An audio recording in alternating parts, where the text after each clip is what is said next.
Hi, I'm Nancy O'Neill and welcome to Suncoast FYI. Today we welcome Sarasota County's Mosquito Management Services, the Anna Maria Island Players, and Pause for Purpose, right here on Suncoast FYI.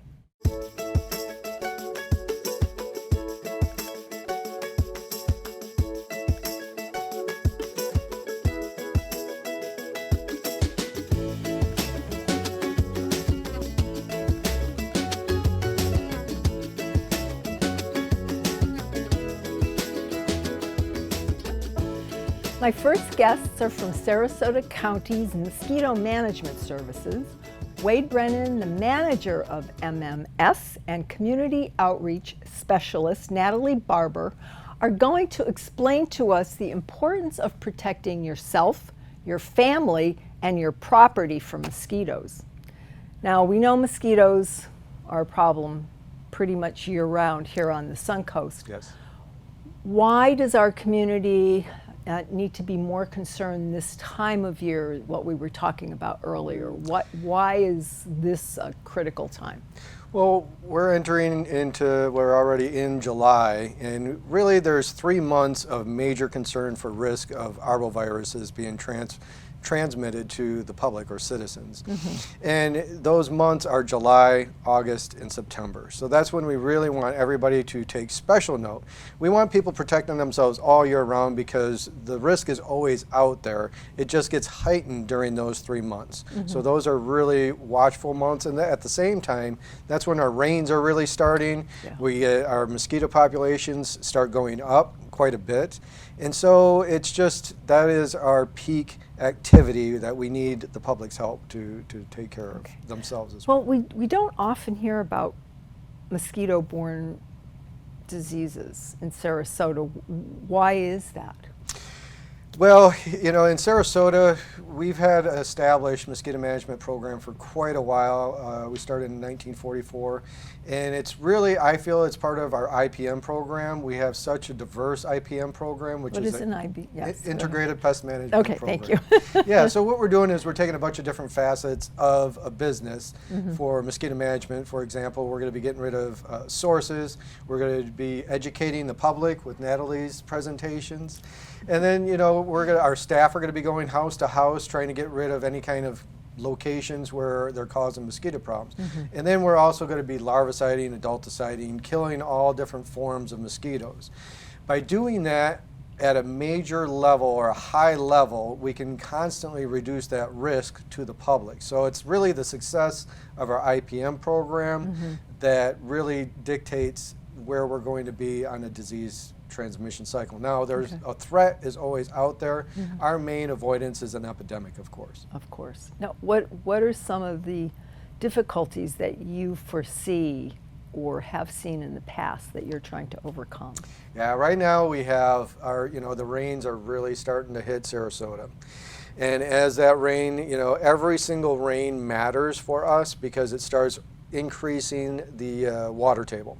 So once the water table gets to a certain level, then we have massive flooding. All the ditches are holding, all the fields are holding. So it's really maximizing that mosquito population.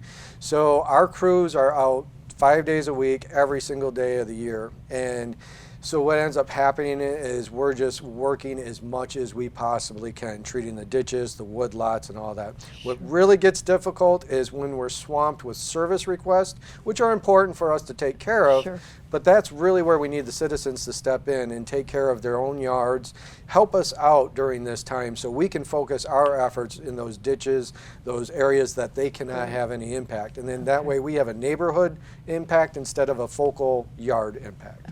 And this is where you come in, Natalie. You're going to tell us what we can do to protect ourselves and our property. What do we do? Well, one of the reasons we're having, as Wade just mentioned, there's a lot of water at the moment, and that's the source. So my job is to try and help people understand that the source of the mosquitoes is the problem. Sure. So we can treat, or people can look after the adult population, but they're still going to come back.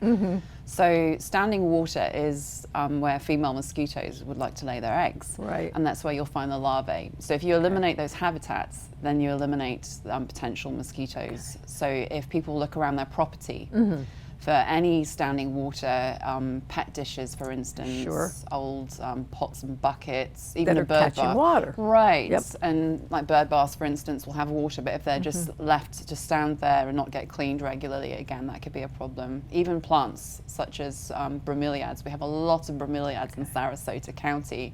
And if people aren't taking care of them or treating them, they can also Right. harbor lots of mosquitoes in some cases. Things you wouldn't necessarily think Absolutely. about like True. that. Right. Now, what if you're in a situation where you live close to a body of water, you know, like a retention pond or something, where Right. you can't get away from it?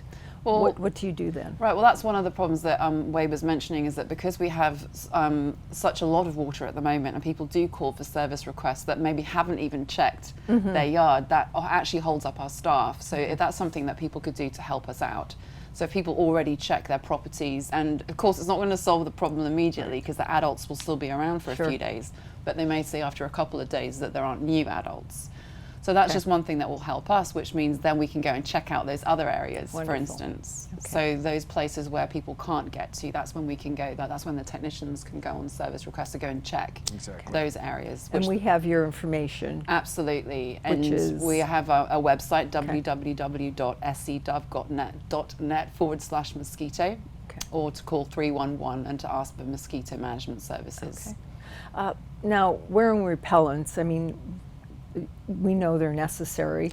Don't Right. necessarily like to wear them for obvious Correct, reasons. yes. What do you recommend as far as repellents for the public? Right, well, EPA registered are known to be effective. So anything that's registered by the EPA, the Environmental Protection Right. Agency, we have a list on our website. Just to name three off my top of my head would be DEET, Picardin, oil of eucalyptus. And they have other recommendations as well. So any of those active ingredients are known to work. Well, oil of eucalyptus is obviously more environmentally conscious. Well, and people will have their preferences. So DEET. you can go through the list and Yes, see. Right. yes, okay. Absolutely. All right. My Well, pleasure. thank you both for being here and keeping our mosquito population at bay. Absolutely. We're happy to Appreciate serve. it. Thank you. Thank you. Coming up, I sit down with Sylvia Marney, the president of the Anna Maria Island Players, so please stay tuned.